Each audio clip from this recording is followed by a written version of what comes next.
Let's Get To presents Go Go Astros, a focus on H-Town hardball. And welcome to Go Astros, and your Houston Astros are going to the ALCS for the 5th straight time and for the 9th time in their history going to an LCS. I had a few beverages as the Astros raked against, a really good pitching staff in Chicago. So now, it's time to look ahead. And before we look ahead, I do want to say a couple of things. One, Ryan Tempra, again, thank you. I've been hard on you. Everyone's been hard on you. But really, I don't know that we could have done it without you. So you're the real MVP. I also want to say to Tony Larussa, who was arguing because apparently the Astros threw at someone intentionally up, 9 at the time. And then he was, doddering and yelling at the umpires and taking almost like he was trying to get tossed. And then his press conference afterwards, which was borderline incomprehensible. If I wanted to listen to the ravings of an incomprehensible, addled, old man who has lost all touch with reality, I'd go to a Trump rally. So, my ALCS picks, I'm going to take Astros in 6. And we're going to talk a lot about what that series looks like with Andy and Brian coming up. But I think I have the Astros in 6. I think they were able to play well against Boston in the regular season. And I know it doesn't transfer over, but I think that they, that proves that they can at least handle them. I think the home field advantage is a good thing. And I think that even if Lance McCullers for some reason can't go or be his normal self, I still like the way the pitching matches up against all those guys. So that's my call. Astros in 6. Now let's get to the show.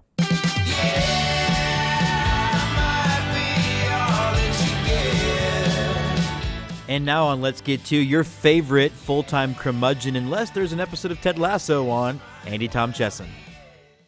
All right, we're jumping on here to wrap up the White Sox and get ready to change the laundry out with the Red Sox. And we were joined by a very zen Andy Tom Chesson, who just said, whatever will be, will be. That sounds very Dusty Baker, counter to his co-manager.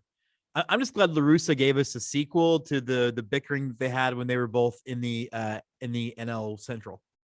I'm still not sure what he was upset about, because there's no scenario where you're trying to eliminate a team from the playoffs. You get a hitter that, to a man, everybody in our locker room respects, gets him to a 3-2 count. You don't want base runners. Graveman certainly doesn't want base runners because he doesn't pitch well with base runners on, but we hit him intentionally. So I don't know what planet Larussa got that opinion of what what happened on there, other than I felt like he wanted 15 minutes of free airtime, because that's what the end result was. They weren't going to throw Graveman. Abreu wasn't hurt. Yeah. It didn't spark anybody but the drunks left in a guaranteed rate field, who quietly went back to bed as soon as Altuve hit that home run. So I still don't know what he was trying to accomplish, but I also know that dementia is scary, and you should have your elder relatives checked early in the process to try to catch it, rather than let them go, all silver alert on everybody, because that's the next thing I expect to see. There's almost a silver alert. That's almost as good as my if I really want to go see a ranting and raving old man talk about nothing that matters, I'd go to a Trump rally. That's it's there. We're getting there. Just overall though, what did you like about the team from the series? The resiliency. I think this is one of the things you are able to do as a veteran playoff hardened team, is that you can let something like Sunday night's performance slide off your back and know that it doesn't need to carry over to the next game, and it certainly didn't. Momentum in baseball very often is as good as your starting pitcher, right? So that's the saying. And so the Astros came in, did absolutely what they had to do. They chased Rodon. They kept piling on runs throughout the game, and they limited their own mistakes. And they played stellar defense, which I think was the big difference. The run differential notwithstanding, I think the big difference you saw, especially in Tuesday's game, is the Astros are a team that can do everything well. And when they put it together, they're going to beat you by 9 runs. The White Sox are a team that hits really well and sometimes gets good pitching. They've got a little hole in the middle, but they don't play good defense. They don't run the bases well. They don't make the smart play every time. And witnessed by Grandal, who is viewed as a good catcher, giving up 4 stolen bases? Yesterday. In fact, 2 and 1 at bat, thanks to Mr. Kyle Tucker, who's channeling his inner Gerald Young for you Astros. When's the last time you saw a major league team get 4 stolen bases in a game, much less a playoff game? It just doesn't happen that much anymore. I was 2 years from graduating high school, I think. Yeah, I mean, but that's that. The Astros are a smart team, and they demonstrated how smart they are yesterday by taking advantage of things. And those stolen bases led directly to runs, by the way. They weren't just there for, to show. Especially Tucker's was huge, getting on third with less than 2 outs, putting himself in position. They made something happen. It's interesting because through the regular season, I don't know that defense is as heightened, right? Like being top, being the bottom probably doesn't add up to a whole lot when you're talking about a regular season. But to your point, Chicago is an excellent White Sox lineup. Outside of maybe middle relief, they have an excellent pitching staff. They have the 3 best starters that we're going to see for the rest of the I won't say the rest of the playoffs. In the American League. In the American League, we've seen them. And Giolito, Rodon, and I guess Lynn, and then who's the other guy? Why am I blanking? Cease. Dylan Cease. So I can't even keep track anymore. They're out of my mind. I'd never heard of most of those guys until one of them popped off. And then, of course, the middle relief, I think, as a whole, which is what made it was a little shocking to me. Although I guess Kopech is good. I mean, I think that was the thing that surprised me the most is the offense was consistent. Not surprised me. I was most happy about. It was consistent from first pitch of game 1 to the last pitch of game 4. They scored. And not necessarily big innings, but consecutive innings, which I think is a much bigger dagger than, say, a 6-run first and then you don't score the rest of the game. It was persistent. And I think the other thing was it wasn't all predicated on the home run. Yeah, there were a couple really big ones. Tucker had a couple, and Altuve had the exclamation point yesterday. But by and large, it was doubles, it was singles, it was situational hitting, which is something this team doesn't do well, at least didn't in the regular season. But they didn't leave a lot of opportunities out there unrealized, which was a refreshing change for somebody who has watched them for the last 162 games. So that was good. You made a comment, and I'm sure it wasn't at all to troll anyone. I'm sure it was really just to engender good, healthy discussion, pointing out that James Click's bullpen had 5 shutout innings yesterday. How impressed with you, and how much better does that make you feel going forward with that bullpen? Well, first of all, the entire platform of Twitter is just to learn things about other people and engender conversation in a positive way with people you might not run across in your normal life. I agree. It's a free exchange of ideas. There's nothing wrong with that. And thank God for it. But yeah, for all the bitching, and I certainly have done my share of it.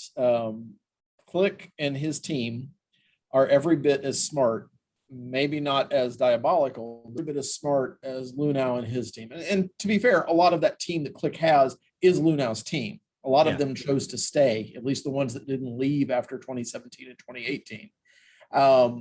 But they put together a plan, and the plan was predicated a lot on what can we do this year? What guys are we going to be able to convert, for lack of a better term, into the Brent Strom school of pitching and get guys who can make outs? Everybody who wasn't mad about Miles Straw was pretty whatever about acquiring Phil Maton. Okay. But he's a guy who throws curveballs, brings you the good Chris Davinsky, the goodwill, not the later years Chris Davinsky, but a right-hander who is effective against left-handers. And you saw that yesterday.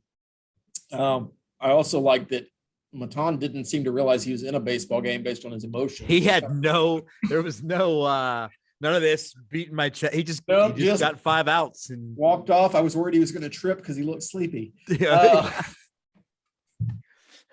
So, Yemi certainly put in a position where he was meant to be put into and not an emergency. You're going to face a guy with a 2-0 count and good luck. Looked worlds better yesterday. And I think Strom even said he's the guy that you put up against the 1, 2, 3 of the White Sox lineup because he matches up really, really well with them. And so he's a piece, Maton's a piece, Stanek's a piece. Nobody wanted Ryan Stanek at this offseason. I think you and I were the only ones who were excited because we remembered what he did as the Rays opener against us a few times, and we saw the potential. Yeah, and not that we have any great insight or anything, but again, Click and his analytics team and Strom and his pitching school basically saw a guy they could mold into what was an 8th inning guy and has become a really good 7th inning guy. And if you remember some of the good Astros pitching staffs, good bullpens in the past, you think of Dotel, Lidge, and Wagner. Right. Stanek is the Dotel right now. And that means he's a guy with closer stuff who's being used whenever you need him to, rather than just the tail end of the 9th, which is great. So, yeah, I mean, it's nothing but positive came out of yesterday from a performance on field standpoint. Okay. A couple of negatives that I know we're going to talk about. Yeah, we're going to talk about the negatives. And, I will say this too. I was even impressed with Graveman, the hit by pitch notwithstanding, and bounce back from it, because we've seen that kind of thing snowball on him before. And again, I don't want to pat myself on the back, but what have I been saying? He just needs to work it out on the mound. Have I not been saying that? You've been saying that in our chats. Yeah. I think he went through a rough patch, and I think the only way you get out of a rough patch as a reliever is you go have success. And I think if you look at the guys that the Astros got, you look at Kimbrel, you look at Yimi, you look at not Kimbrel, you look at Graveman, Yimi, and Maton. Like, you have to imagine that there's going to be a certain degree of culture shock getting traded, particularly Graveman. No one saw that coming. Right. And now all of a sudden you're thrown into leverage stuff. You might need a minute to sort of adjust to the whole world. And I think we're starting to see that. And it's still working out better than, say, Chicago and Craig Kimbrel. Like, would they make that trade today if they knew how it would end up? Probably not. Probably not. The Cubs would. Cubs are happy to make that trade. Yeah, they would. I think that, the interesting thing to kind of pile on your point there is not only was he surprised by the trade and needed some time to adjust, but there's a world of difference from going to an underdog who is exceeding expectations where there's really no pressure. And I know closers have pressure, and that's Graveman's role when he was with Seattle, but there's really not the same kind of pressure as going to the front runner of a division, a team that's expected to win. And it's really disappointing if you don't, to our fan base, if you're not only winning, but looking good while you're winning. Right. So we're not happy. I'm certain there's somebody on Twitter griping when he hit Abreu and not just Tony Larussa, just because, it's Graveman again. He's going to walk the next 5 batters. Realistically, he's been really, really good the last few weeks. He's let some base runners get on, but he hasn't allowed a lot of runs. Yeah. And that's the goal. You spot him a lead, he doesn't give it up. Cool. That's the eighth inning guy. Yeah. And Presley is Presley. Okay, so let's talk about, we did have a couple of injuries in the game. One of which looked, I don't know what we're going to hear. I thought Jake Meyer's arm came off when first of all, he was a lot closer to making that play than maybe I think he actually should have been. That was a heck of an athletic attempt, but I definitely thought his shoulder was coming off. How big a blow will that be if he can't play? Or is Chas McCormick at this point interchangeable? I mean, you probably saw it as you were probably more positive about it than me because he was laying on the ground for what felt like 15 minutes, probably only 5, but not moving. And you saw Tucker and Brantley come to him and immediately start waving over. I'm assuming he has blood coming out of his mouth, like every dead person in every movie. That's how you know they're dead, right? Blood comes out of their mouth. Exactly. Yeah. And I think, the story is he tried to go and said, I'm, about 50%. And then he started warming up and said, nope, can't throw more than 50%. and he was still going to stay in the game. And Correa talked him out of it. And I think Brantley had some. I mean, it just basically. I had a very Colt McCoy 2009 national championship thing where the stories of him trying to throw the ball in the locker room. Mhm. He told everybody he could throw, and then his dad's like, "Throw it to me," and he couldn't do it 10 feet. I had a very flashback to that moment for me. Yeah. So I think the good news for the Astros is, by and large, I think Myers is a better overall defender, but offensively and really defensively, because we just said there's not a big margin or not a big benefit for having a whole lot of superiority defensively in center field. McCormick is better than Straw. I like saying that because it's true. Yeah. Myers is better than McCormick, but I think Myers is better defensively than McCormick. Those two are closer than McCormick was to Straw, which is why they were able to let Straw go for Phil Maton. Having said that, offensively, they profile really being the same player. At least this year they have. I think Myers got 3 hits in 10 at bats, something like that. And McCormick got 2 out of 5. So, Yeah. I mean, they're similar. Myers probably has more power. McCormick seems to come up big in clutch situations. So I don't think it's a big loss. Would we like to see Myers out there? Yes. I'd rather see Myers in center field, but I don't think that's a thing that keeps you from advancing in the playoffs or winning playoff games. The other injury is the one that would be the concerning one. Yeah. So let's talk a little bit about McCullers. You know, he left the game, and we all just sort of thought Dusty was going to go match up. And then it's revealed later and that he had strained his forearm. And my take on all of it was, I'm not that worried about it. I'm not that worried about it because the story is he could have kept going. He's the one who pulled himself out. And he certainly participated in all of the celebration stuff. It seemed like if it was that big a deal, he would have been into the training room and getting imaging and stuff like that right away. Mm-hmm. Part of me wonders if it's not just some gamesmanship going on or what. And then I guess the story is the issue is caused because while he was on regular rest, he had adjusted his workouts to start the day after, or the day after he started. Yeah. So maybe it wasn't the best idea to pitch him. I don't know. But overall, what are you thinking so far about the injury?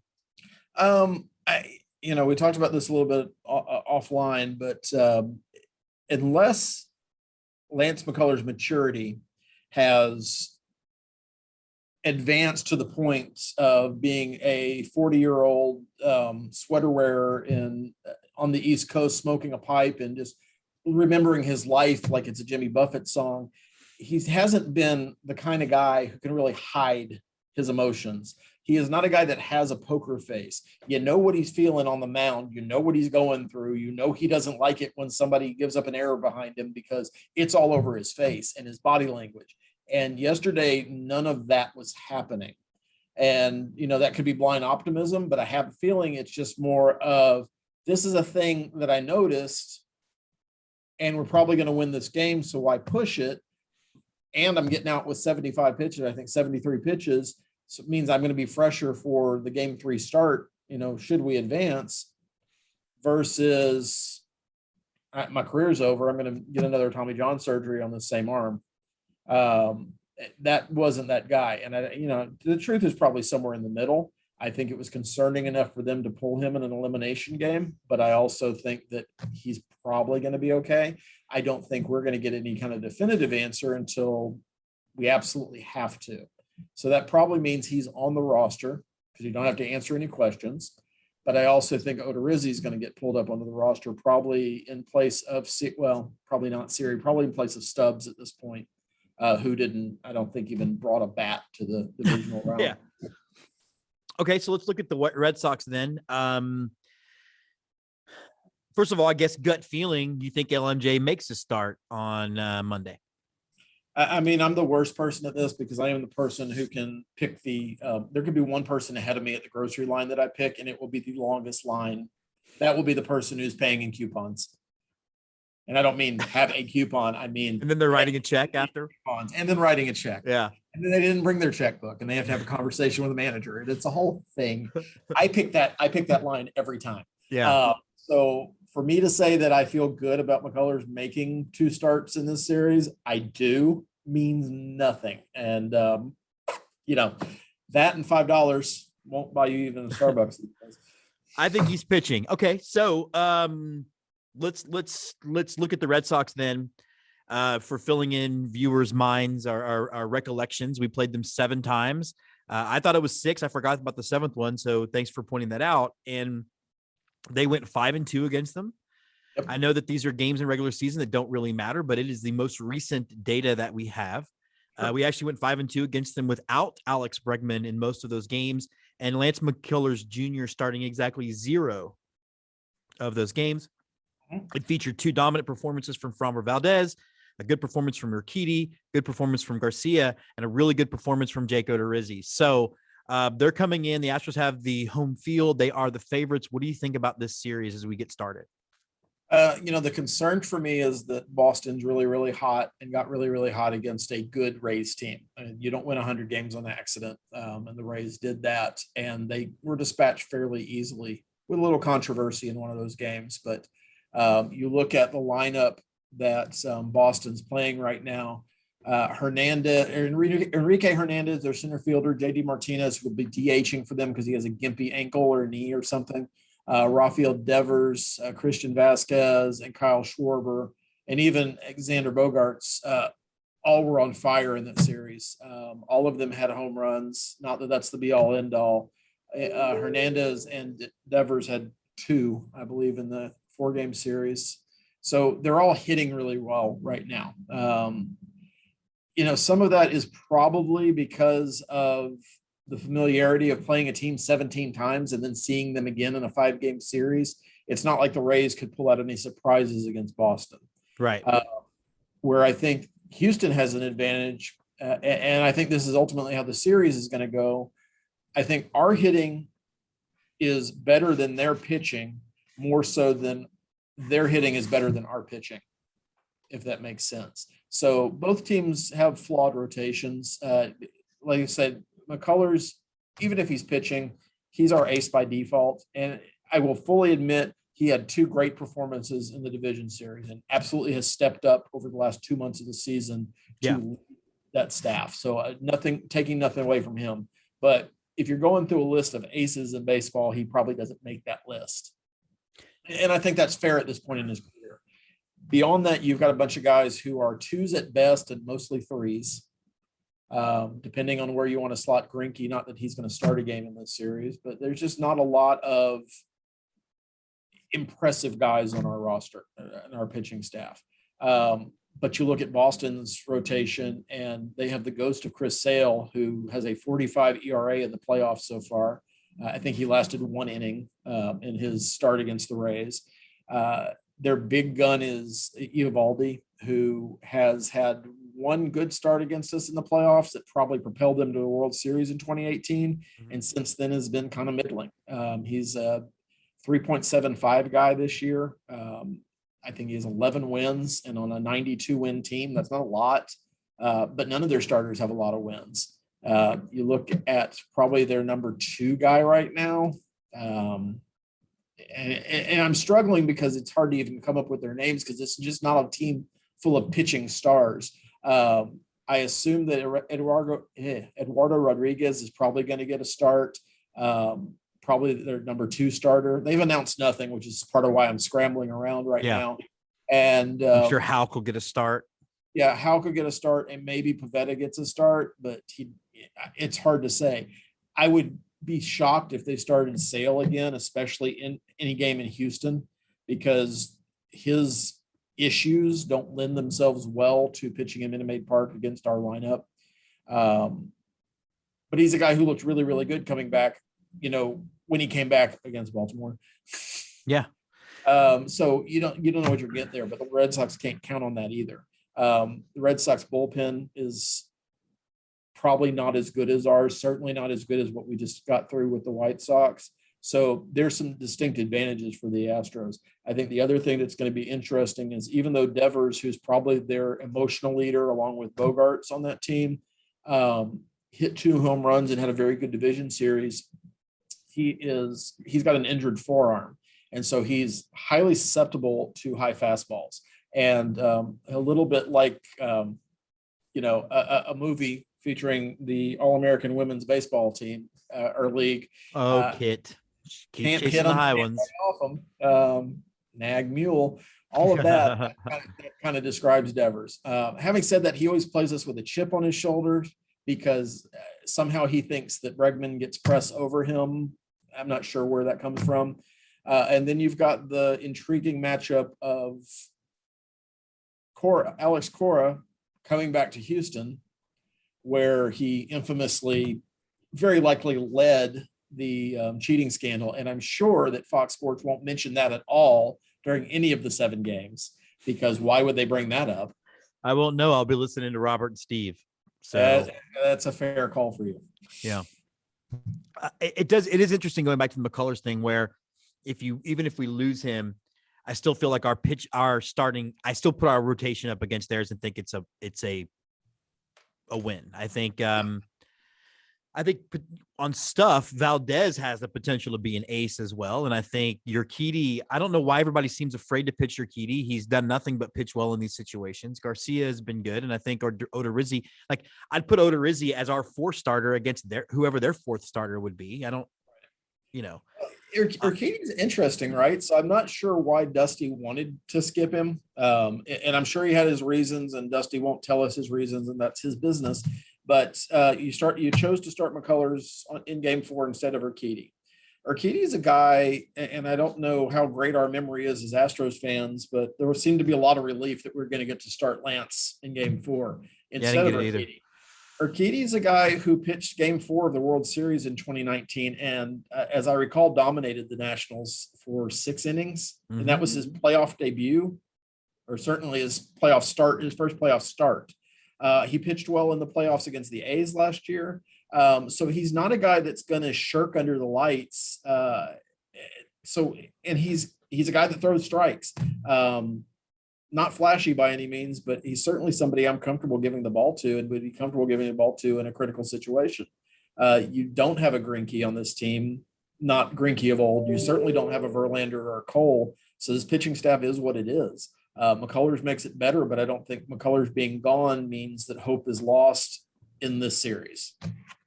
I think that's it. I don't think it's the same as, say, if we lost JV before the ALCS in 2017, like that might have been that situation. I think the one thing, especially when you trade for him, especially to beat the Yankees, that would have been that would have sucked. But it really is just that kind of thing where we had talked. We've said all along that the Astros have what feels like a group of 2s and 3s in their rotation, and that therefore they sort of do become, I think, a little bit interchangeable. I know that he didn't qualify for the ERA race, but Framber Valdez has a better ERA on the season than McCullers does. Garcia is not far behind him, and neither is Urquidy.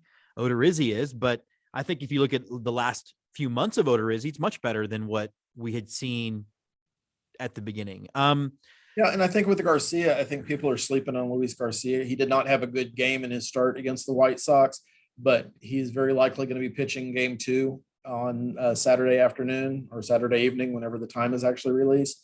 And he's a very, very strong pitcher at home. And again, doesn't have a lot of fear. So, I think we've seen the moment was too big for him situation in Chicago on the road. I don't think that's going to play at the same way at home against the Red Sox in front of a raucous crowd on a Saturday night, who has likely had all day to be drinking and getting ready for that game. There'll be an extensive pregame on Saturday. Extensive. Although Brian McTaggart says we need to yell louder. Okay. And I'm not going to put our lineup. And he needs a haircut. So yeah, it's all the same. I think our bullpens match up. I don't know. I just feel good about the series. I've made my prediction already. What do you have? How do you think the series shapes out? I do think the Red Sox hitters are hot. And I think that buys them a couple of games. So I Astros in 6. All right, Astros in 6. We will be back very soon to start breaking down some of these games. Talk to you soon. Sounds good. Go Stros. And now one of the smartest guys on Astros Twitter, the guy who researches everything, and the guy still waiting for Terry Poole to keep coming through, Brian Arbor. And we're going to wrap up the show. We've got Brian Arbor on. Brian, first of all, it's so interesting how this series was so baseball, because if you don't have baseball doing baseball things, it's probably actually a sweep, because you're the one who pointed out something like 4 hits in 1 inning were less than 70 miles an hour, and that was like 3 RBIs off that. Talk to me a little bit about just how the Astros won and ended up beating and really dominating a White Sox team. And the short answer is they hit the ball. This was a matchup between the American League team that had scored the most runs and the American League team that had allowed the least runs. And, we say defense wins championships, but not here. It was offense wins, at least the American League Division Series. The Astros scored 31 runs over 4 games. The White Sox won the only game in which they scored more than, the Astros scored 6 runs or more every single game. The White Sox won their only game when they exceeded the 6 runs, but they couldn't keep up offensively. It was the one game. Game 3 was the one game where the White Sox had a double-digit strikeout total. The Astros made contact, put the ball in play, hit the ball hard, and hit the ball frequently. All right. Well, that's an excellent analysis. So now let's change the laundry, and we're going to change socks. It's weird to me because this is actually the matchup I wanted of all the matchups that were available. Even though the Astros had beaten Tampa, won the season series, I was even more worried if the Yankees had gotten through, because I just don't think it's as good a matchup and that proved out, I think, in the season series. Jose Altuve notwithstanding, that could have easily been an 0-6 season. So why should I feel confident with the Astros going up against the Red Sox? The Red Sox are a mirror image team of the Astros. That is, they are better on offense than they are than pitching. They have they've got a deep both lineup and rotation, but none of those parts are as good. So the Astros are the top run scoring team in baseball. The Red Sox are 4th. The Red Sox have a good offense. The Astros have a better one. The Red Sox pitching staff is very similar to the Astros in broad strokes. They are a average to slightly above average. In terms of run prevention, they walk even more batters per 9 inning than the Astros do. They do strike out more, so that's an advantage for the Red Sox. Their numbers are not quite as good on run prevention. And a big part that what is different between the two teams is the Astros have an excellent defense, one of the best defenses in baseball, and possibly the best left in the playoffs now that the Rays have been eliminated. And the Red Sox have a really terrible defense, particularly infield defense. Devers and Bogarts are great hitters. Defensively, they're great hitters. Brian's bringing some stats this morning. I like it. I'm bringing some facts here. Okay, so this is high level baseball here. The Red Sox have a lot of talent. The Astros have better. Does that mean that the Astros are definitely going to win? Absolutely not, because it's, as you go back to what we said, it's baseball, right? Strange things happen. I don't think the Red Sox are a better team than the Rays, but they won the 2 coin flip games. They won the 2 1-run games, which easily could have gone the other way. Yeah.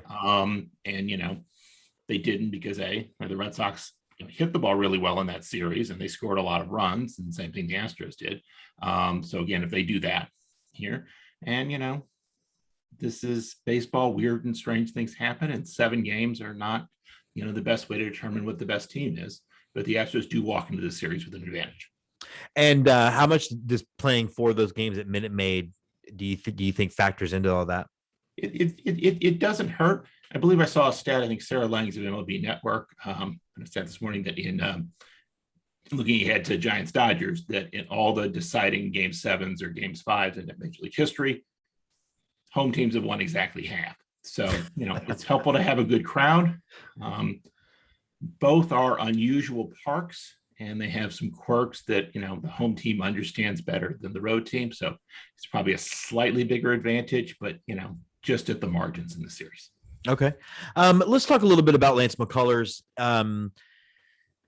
There's a lot of ways to look at it. I think, first of all, Astros fans get a very sky is falling reaction to it. I know that I did at first, and I'm trying to think through it. And let me get with a couple of things that I sort of came with, and you can help me either tell me I'm wrong or tell me I'm right. So one, I felt like he took himself out of the game. He felt the tightness. He said he read the situation and realized that he had done his thing, that he could have gone further. The other thing is, they're in the regular season series, and I know that regular season doesn't matter, but the Astros won 5 of 7, in which Lance McCullers started 0 of those games. I don't know that they need Lance McCullers to win the ALCS. Now, I think they need him to win a World Series, and that's a whole other conversation. But where do you sit on what you think about the injury so far, knowing that you are, in fact, not a doctor of medicine, but in fact, one of political science? And also, just what do you think the impact of not having him will be? Yeah. I mean, it's hard to know, and they haven't given us too much, right?